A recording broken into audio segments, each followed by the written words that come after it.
என்னைக்காச்சும் ஜோன்னு பெய்கிற மழையில் தனியாக யாரும் இல்லாத ரோட்டில் போயிருக்கீங்களா?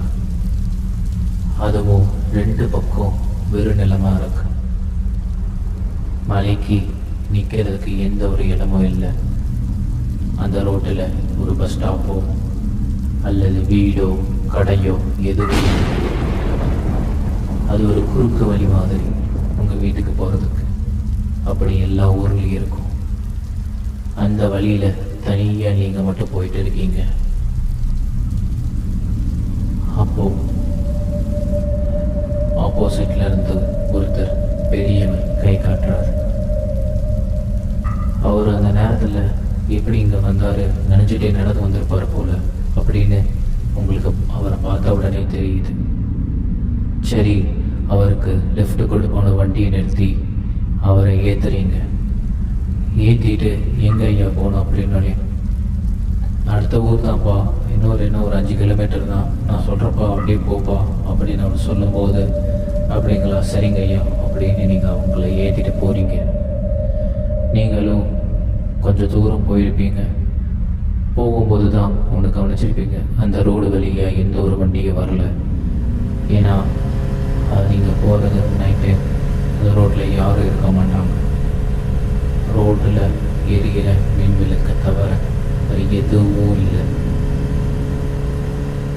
மையான அமைதி. உங்கள் வண்டி சவுடு மட்டும்தான் கேட்குது. பின்னாடி பெரியவர் உட்காந்துட்டு வர்றார். நீங்கள் ஓட்டிகிட்டு போயிட்டு அவர் சொல்கிற, தம்பி அங்கே அந்த மரத்துக்கிட்ட நிறுத்தியிருப்பா, உள்ளே தான் வீடு, அப்படியே நான் கொஞ்சம் தூரம் நடந்து உள்ளே போயிடுவேன் அப்படின்னு சொல்லி ஒரு மரத்துக்கிட்ட இறங்குறார். இறங்கி நன்றி சொல்லிட்டு அவர் கிளம்பிடுறார். நீங்களும் வண்டி எடுத்துகிட்டு கிளம்பிடுறீங்க. கொஞ்சம் தூரம் போக ரொம்ப மழை அதிகமாக வர ஆரம்பிச்சிருச்சு. அப்போ நீங்கள் கொஞ்சம் தூரம் போய் ஒரு பாலடைஞ்ச ஒரு வீடு மாதிரி இருக்கு. அந்த வீட்டில் யாரும் இல்லை. ஆனால் சினிமா போஸ்டர், அந்த போஸ்டர்னு நிறைய போஸ்டர் ஒட்டியிருக்கு. கொஞ்சம் நிற்கிறதுக்கு கொஞ்சம் இடம் இருக்குது. சரி, வண்டியை நிறுத்திட்டு அங்கே போய் நின்றுக்கலாம் அப்படின்னு வண்டி ஆன்லேயே வச்சுட்டு உங்கள் ஃபோனில் இருக்கிற டார்ச் அடிச்சுட்டு நீங்கள் அந்த இடத்துக்கு போய் நிற்கிறீங்க. நீங்களும் கொஞ்சம் தூரம் பார்க்குறீங்க. சுற்றி யாருமே காணோம்.